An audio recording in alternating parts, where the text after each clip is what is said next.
Hey girl. Come close, girl. So you want to be debt free? Do you really want to be debt free? Okay.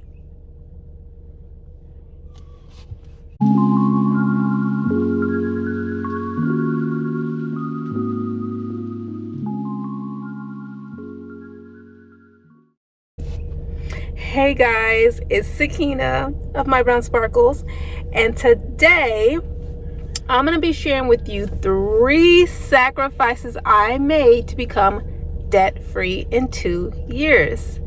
Yes, I said it, debt free. So I have been on a debt payoff journey since around 2022, and I really got serious at the end of 2022 because I was running out of money, and I realized, oh no, I still need to pay off my debt. So in this video, I'm going to talk to y'all and share with y'all the 3 major sacrifices I made to become debt free. Because if you really want to be debt free and you want to be debt free fast, if you want to take the fast route, these are some ideas for you. You don't have to do this, but this is what I did because this is what was going to help me get the debt and the weight off the quickest. And as soon as I started making money again, my mindset went straight back to debt payoff, because prior to getting into real estate, I had already started my debt payoff journey. I did a video about Dave Ramsey and how I started learning about debt payoff and how his methods were really inspiring me and educating me on how to manage my money. And I did a video on that. If you're interested in watching it, I'll link it below in the description box. So 2023 hits, I'm back in a 9-to-5, making money, steady income again, and immediately I'm back to my goal of just debt snowballing. So I only really have 2 debts. I've never been, I would say I've never been crazy with money. Like, I've never had crazy spending habits. I just didn't have the best wealth building habits. That's what I'll say.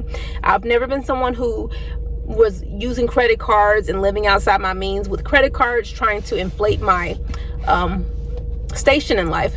But I feel like I just don't handle stress very well, especially when it comes to financial stress.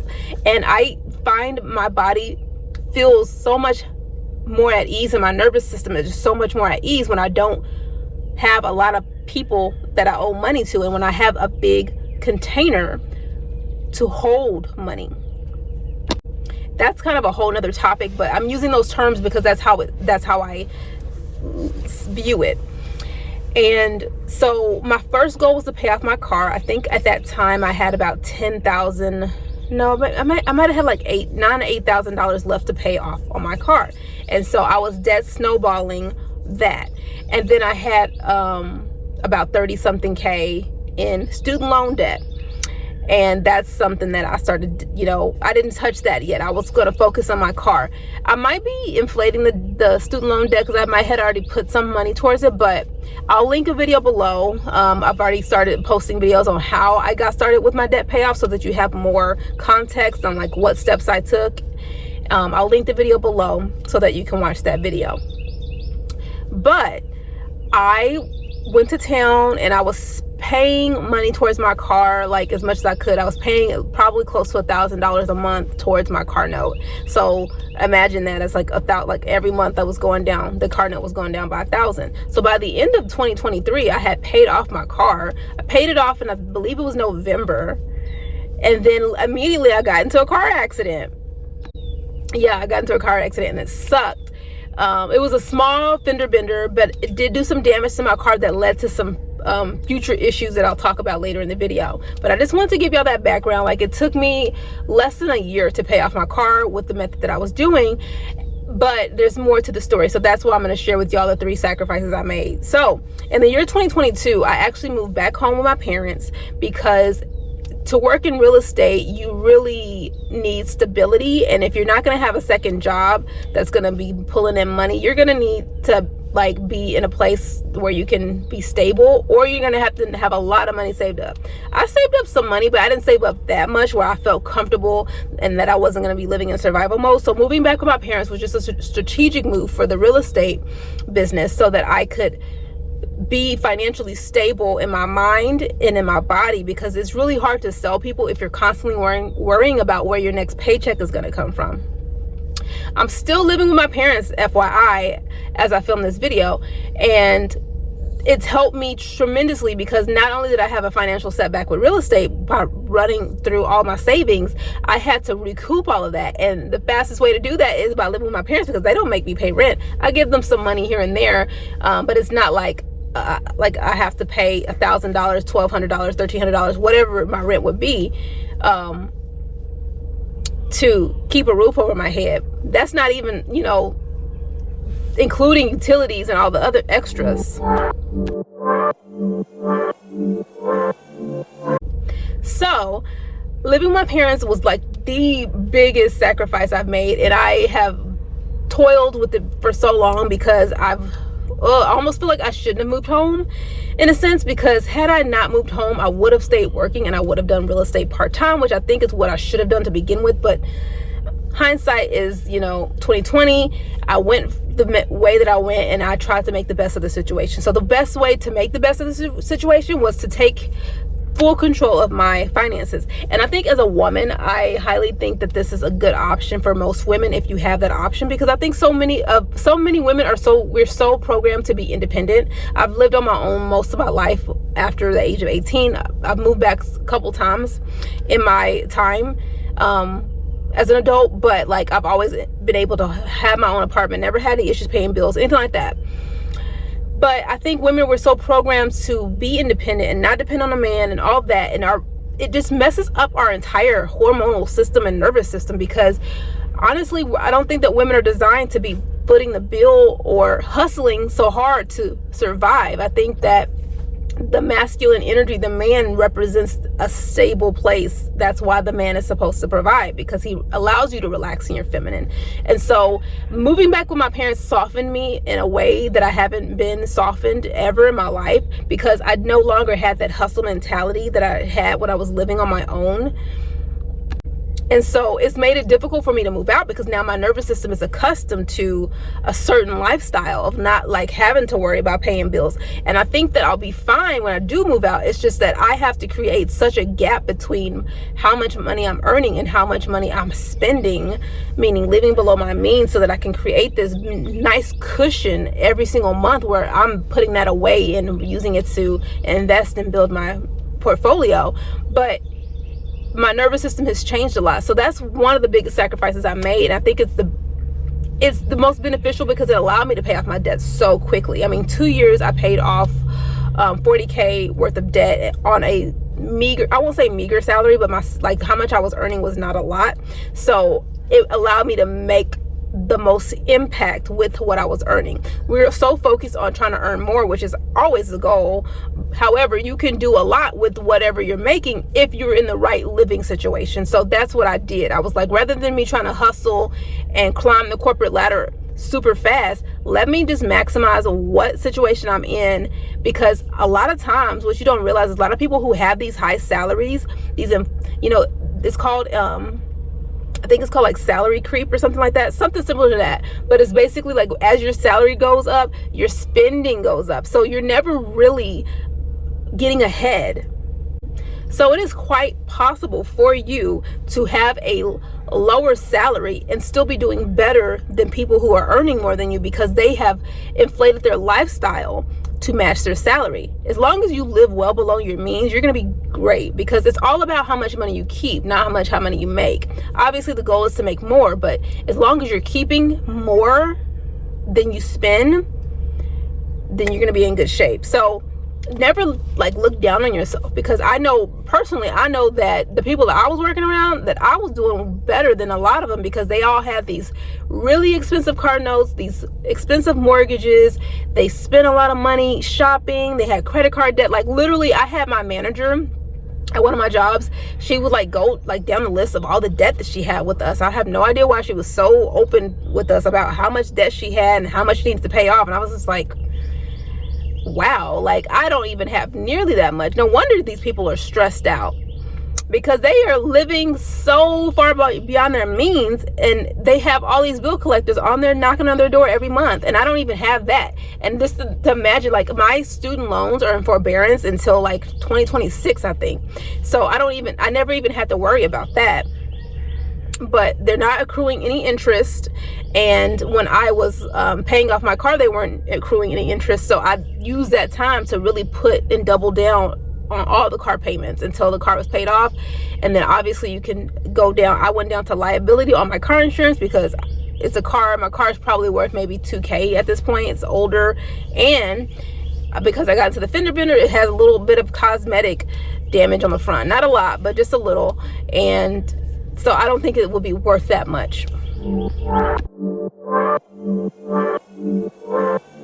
Sacrifice number 2 is I got incredibly not stingy, but very frugal. I started couponing. I downloaded Ibotta app, and I was using that app to do cash back as much as possible. I was couponing at my local grocery store, clipping coupons whenever I could, and that just helped reinforce the fact that I was trying to take any extra money that I had and put it towards debt as opposed to going shopping. So that year, 2023, I did not do a lot of shopping. I didn't do any, I didn't eat out. It was a very boring year. It was a very, very, very boring year because I was just being as frugal as possible, cooking, not going out, not having a life.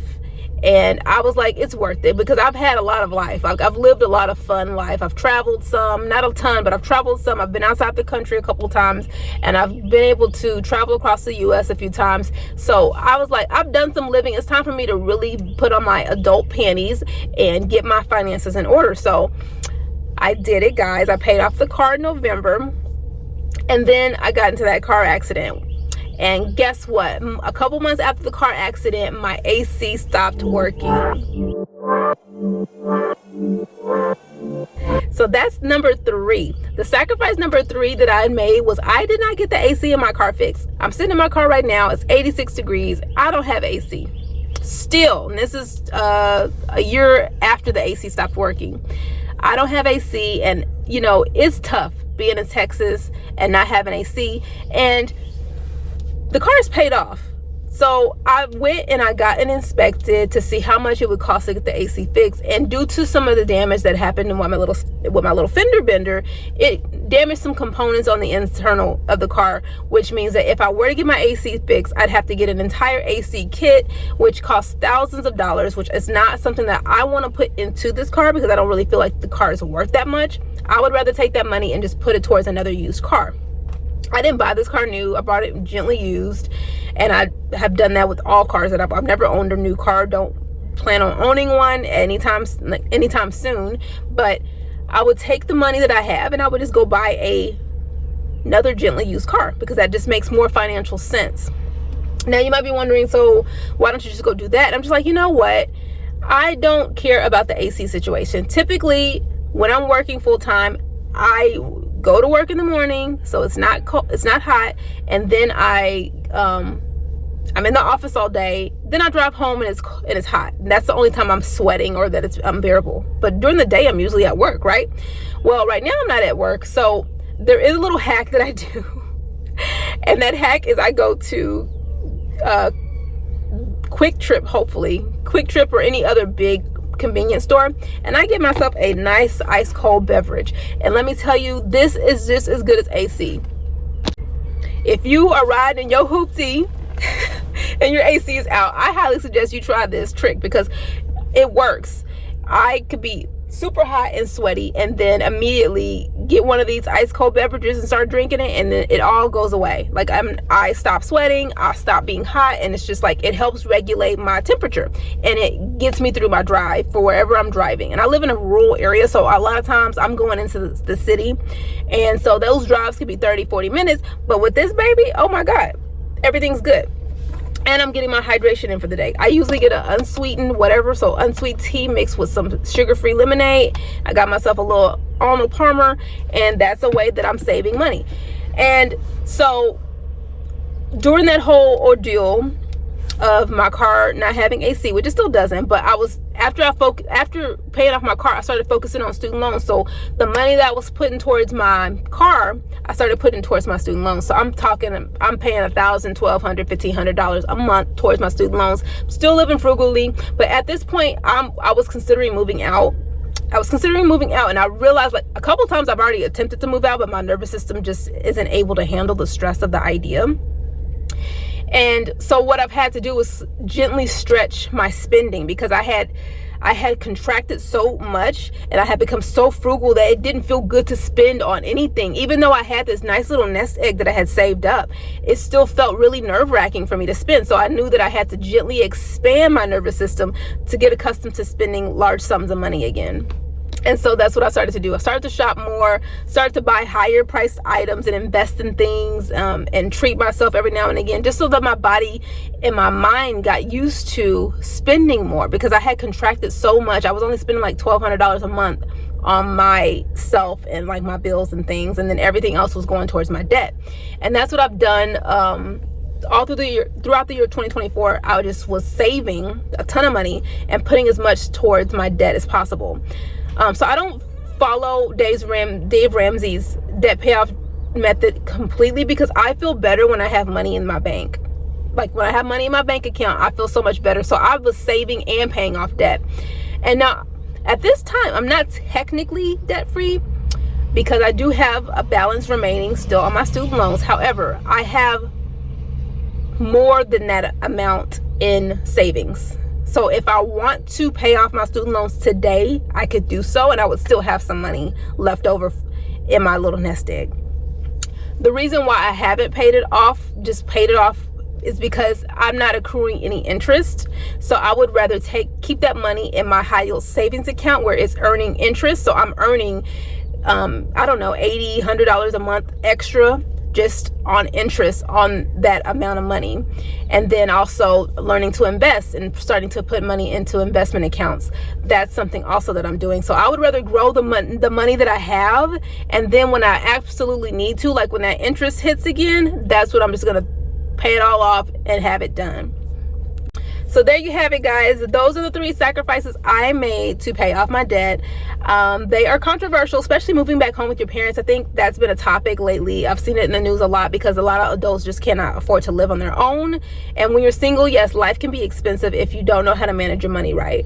But I think, particularly for women, I just think that women should reconsider moving out of their parents' house before getting married, or before having enough money to purchase their own home, or whatever big financial decisions they're going to make. Just make sure you have a really good nest egg. And when I say good, I mean like 20K or more in the bank, because it frees up your body that much. Your nervous system just feels so much more relaxed. And when you have that nest egg, it's like you're creating a man. You're filling the role of what a man would feel in your life if you're a traditional woman. If a man is a provider in your life, then you are creating that container of money that is going to allow your nervous system to relax, as if you had someone providing for you, because that's going to be there, and that can carry you for a long time, especially if you're good at sticking to a budget. So that's the other thing. You have to be really good at sticking to a budget and sticking to it and being firm in that. Give yourself a little wiggle room. Don't make your budget so tight that it's not realistic, but at the same time, don't live above your means. Just get into the mindset of always living below your means. And so that's why y'all see me post so many videos about thrifting and all this other stuff, because that's just become my lifestyle now. And you can really live a good life when you live in that way. But that's all I have for you guys in this video. If this video was interesting to you, be sure to give it a thumbs up, and of course subscribe, so that you can get more lifestyle living tips from your girl. See you guys next time. Bye.